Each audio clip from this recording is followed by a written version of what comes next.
ನಮಸ್ತೆ ಸ್ನೇಹಿತರೆ, ನಾವು ಪರಿಕಲ್ಪನೆಯ ಕಲಿಕೆಯ ಬಗ್ಗೆ ತಿಳ್ಕೊಳ್ಳುವ.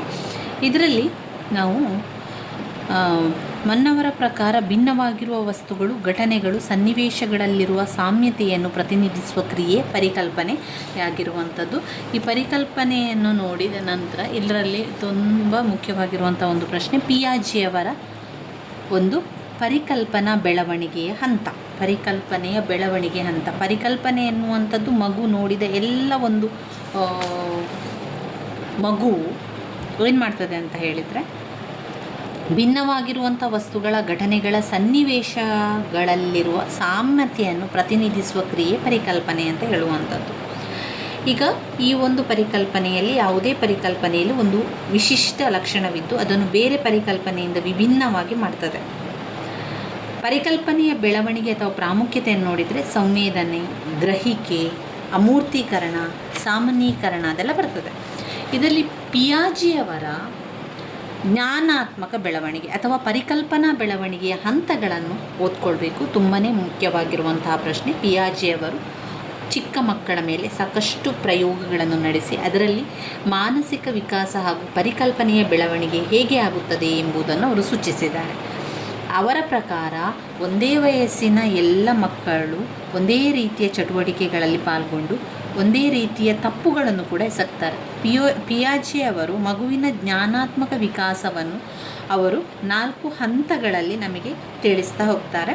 ಒಂದು ಸಂವೇದನಾ ಗತಿ ಹಂತ, 0ಯಿಂದ 2 ವರ್ಷ, ಹುಟ್ಟಿನಿಂದ 2 ವರ್ಷದ ತನಕ ಸಂವೇದನಾ ಗತಿ ಹಂತ. ಈ ಹಂತದಲ್ಲಿ ಏನು ಮಾಡ್ತಾರೆ ಮಕ್ಕಳು ಅಂತ ನೋಡ್ಕೊಳ್ಳುವ. ಎರಡನೆಯದಾಗಿ ಕಾರ್ಯಪೂರ್ವದ ಹಂತ, 2 ವರ್ಷದಿಂದ 7 ವರ್ಷದ ತನಕ ಕಾರ್ಯಪೂರ್ವದ ಹಂತ. ಮೂರನೆಯದು ಮೂರ್ತ ಕಾರ್ಯಗಳ ಹಂತ. ಮೂರ್ತ ಕಾರ್ಯಗಳ ಹಂತ ಅದು 7 ವರ್ಷದಿಂದ 11 ವರ್ಷದ ತನಕ ಮತ್ತು 11 ವರ್ಷದಿಂದ ಮೇಲ್ಪಟ್ಟು ಔಪಚಾರಿಕ ಕಾರ್ಯಗಳ ಹಂತ. ಸಂವೇದನಾ ಗತಿ ಹಂತ, ಕಾರ್ಯಪೂರ್ವದ ಹಂತ, ಮೂರ್ತ ಕಾರ್ಯಗಳ ಹಂತ, ಹಾಗೆ ಔಪಚಾರಿಕ ಹಂತ. ಸಂವೇದನಾ ಗತಿ ಹಂತ 0ಯಿಂದ 2 ವರ್ಷ, ಕಾರ್ಯಪೂರ್ವದ ಹಂತ 2ರಿಂದ 7 ವರ್ಷ, ಮೂರ್ತ ಕಾರ್ಯಗಳ ಹಂತ 7ರಿಂದ 11 ವರ್ಷ, ಹಾಗೆ ಔಪಚಾರಿಕ ಹಂತ 11ರಿಂದ ಮೇಲ್ಪಟ್ಟದ್ದು. ಮೊದಲನೇದಾಗಿ ಸಂವೇದನಾ ಗತಿ ಹಂತ. ಸಂವೇದನಾ ಗತಿ ಹಂತದಲ್ಲಿ 0ಯಿಂದ 2 ವರ್ಷ ತನಕ ಮಗು ಆಗ ಆಟಾಡುವಂತಹ ಸಮಯದಲ್ಲಿ ಇರ್ಬೋದು, ಅಥವಾ ಅದು ಏನು ತಿಳ್ಕೊಂಡಿರ್ತದೆ ಅಂತ ಹೇಳಿದರೆ,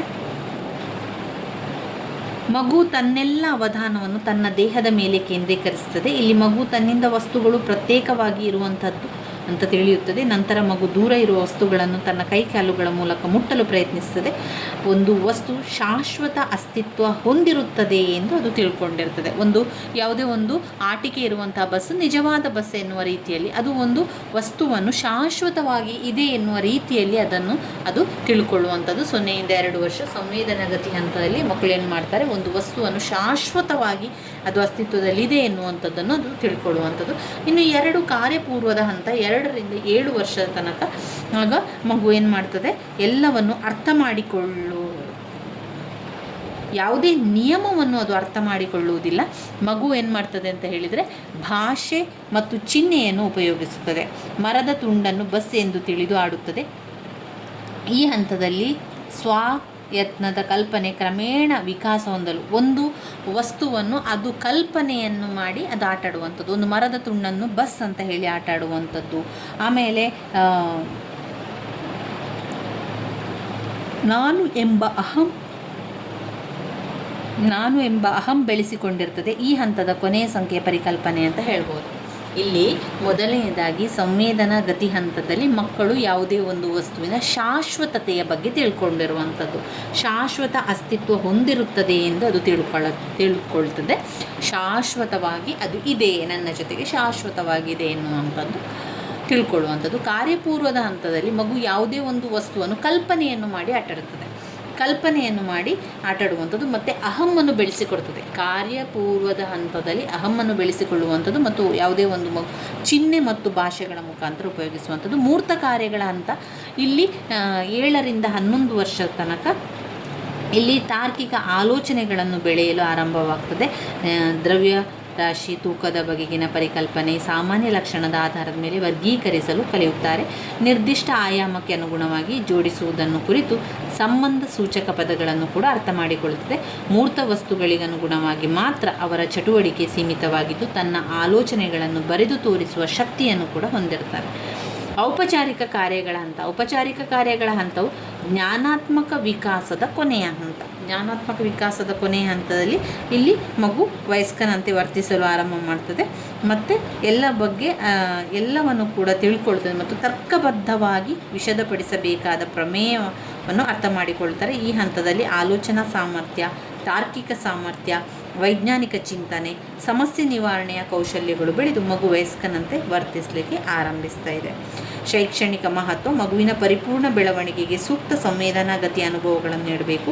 ಮಕ್ಕಳ ಮನಸ್ಸಿಗನುಗುಣವಾಗಿ ಪಾಠ ಮಾಡುವಾಗ ವಸ್ತುಗಳ ಸಹಾಯವನ್ನು ಮಾಡಬೇಕು. ಇನ್ನು ಚಿಕ್ಕ ವಯಸ್ಸಿನ ಮಕ್ಕಳಿಗೆ ಅಮೂರ್ತ ವಿಷಯವನ್ನು ಬೋಧಿಸಬಾರದು. ಮಗು ಬೆಳೆದಂತೆಲ್ಲ ಹಂತಕ್ಕನುಗುಣವಾಗಿ ಆಲೋಚನೆ ಮಾಡಲು ಮತ್ತು ಸಮಸ್ಯೆ ನಿವಾರಿಸಲು ಸನ್ನಿವೇಶ ರೂಪಿಸಬೇಕು. ಪರಿಣಾಮಕಾರಿ ಕಲಿಕೆಗಾಗಿ ಮಕ್ಕಳಲ್ಲಿ ಸ್ವಯಂ ಚಟುವಟಿಕೆ ಪ್ರೋತ್ಸಾಹವನ್ನು ಕೂಡ ನೀಡಬೇಕು.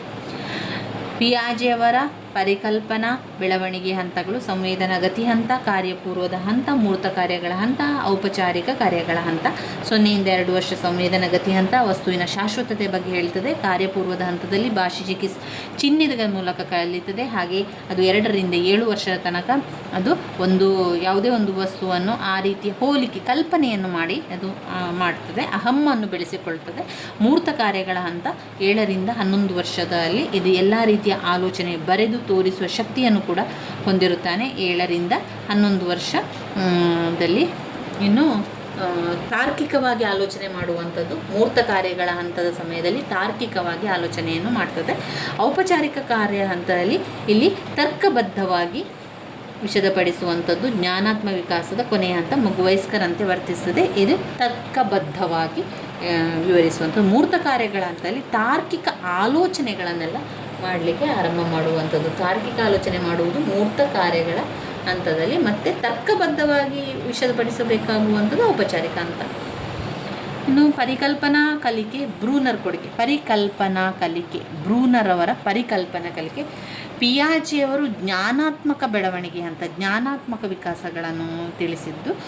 ಬ್ರೂನರ್ ಅವರು ಪರಿಕಲ್ಪನೆಯ ಕಲಿಕೆ.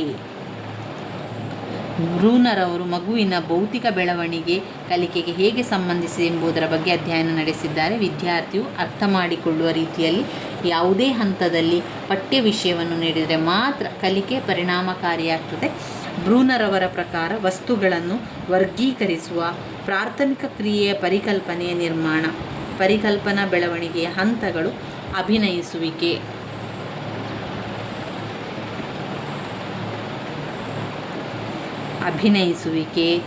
ಆಮೇಲೆ ಮೂರ್ತೀಕರಿಸುವಿಕೆ, ಸಾಂಕೇತೀಕರಿಸುವಿಕೆ, ಪ್ರತೀಕಗೊಳಿಸುವಿಕೆ, ಅದನ್ನೆಲ್ಲ ಮಾಡ್ತದೆ ಬ್ರೂನರ್. ಜ್ಞಾನೆಯವರ ಕಲಿವಿನ ಸನ್ನಿವೇಶಗಳು. ವ್ಯಕ್ತಿಯ ಬೆಳವಣಿಗೆಗೆ ಆನುವಂಶಿಕತೆಯ ಅಂಶಗಳು ಕಾರಣವಾಗಿದ್ದರೂ ಕಲಿಕೆಗೆ ಪರಿಸರವೇ ಅತಿ ಮುಖ್ಯವಾದ ಅಂಶವಾಗಿರುವಂಥದ್ದು. ಜ್ಞಾನೆಯವರು ಹೇಳುವಂಥದ್ದು ಕಲಿಕೆಗೆ ತುಂಬಾ ಮುಖ್ಯವಾಗಿರುವಂಥದ್ದು ಕಲಿಕೆಯಾಗಬೇಕು ಅಂತ ಹೇಳಿದರೆ ಅದು ಪರಿಸರ ತುಂಬಾ ಸಹಕಾರಿಯಾಗಿದೆ. ಜ್ಞಾನೆಯವರ ಕಲಿಕಾ ವಿಧಗಳು 8 ವಿಧಗಳನ್ನು ಕೊಟ್ಟಿದ್ದಾರೆ. ಜ್ಞಾನೆಯವರು ಕಲಿಕಾ ವಿಧಗಳನ್ನು 8 ರೀತಿಯಲ್ಲಿ ಅವರು ಹೇಳ್ತಾ ಇದ್ದಾರೆ. 1 ಸಾಂಕೇತಿಕ ಕಲಿಕೆ, 2 ಉದ್ದೀಪನ ಅನುಕ್ರಿಯೆ, ಆಮೇಲೆ ಸರಪಣಿ ಕಲಿಕೆ, ಶಾಬ್ದಿಕ ಅನುಬಂಧ ಕಲಿಕೆ, ವಿವೇಚನಾ ಕಲಿಕೆ,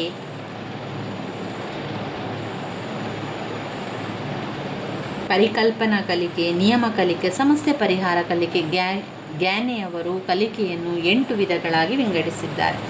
ಇನ್ನು ಕಲಿಕಾ ವರ್ಗಾವಣೆಯನ್ನು ನೋಡಿ. ಕಲಿಕೆಯ ವರ್ಗಾವಣೆ ಅಂತ ಬಂದಾಗ ಕಲಿಕೆಯ ವರ್ಗಾವಣೆಯ ವಿಧಗಳು: 1 ಧನಾತ್ಮಕ ವರ್ಗಾವಣೆ, 1 ಋಣಾತ್ಮಕ ವರ್ಗಾವಣೆ, ಮತ್ತೊಂದು ಶೂನ್ಯ ವರ್ಗಾವಣೆ. ಈ ರೀತಿಯ ಪ್ರಶ್ನೆಗಳು ಪ್ರಶ್ನೆ ಪತ್ರಿಕೆಯಲ್ಲಿ ಬಂದಿರುವಂಥದ್ದನ್ನು ನೀವು ನೋಡಿದ್ದೀರ. ಧನಾತ್ಮಕ ವರ್ಗಾವಣೆ ಅಂತ ಹೇಳಿದರೆ ಮೊದಲು ಕಲಿತ ವಿಷಯ ಮುಂದೆ ಕಲಿಯುವ ವಿಷಯಕ್ಕೆ ಸಹಾಯವನ್ನು ಒದಗಿಸಿದರೆ ಆ ಸಂದರ್ಭದಲ್ಲಿ 2ನೇ ವಿಷಯದ ಕಲಿಕೆ ಹೆಚ್ಚು ಸುಲಭವೂ ಅರ್ಥಪೂರ್ಣವಾಗುವುದರೊಂದಿಗೆ ಕಲಿಕಾ ವೇಗವು ಹೆಚ್ಚುತ್ತದೆ. ಇಂತಹ ವರ್ಗಾವಣೆಯನ್ನು ಧನಾತ್ಮಕ ವರ್ಗಾವಣೆ ಅಂತ ಹೇಳುವರು.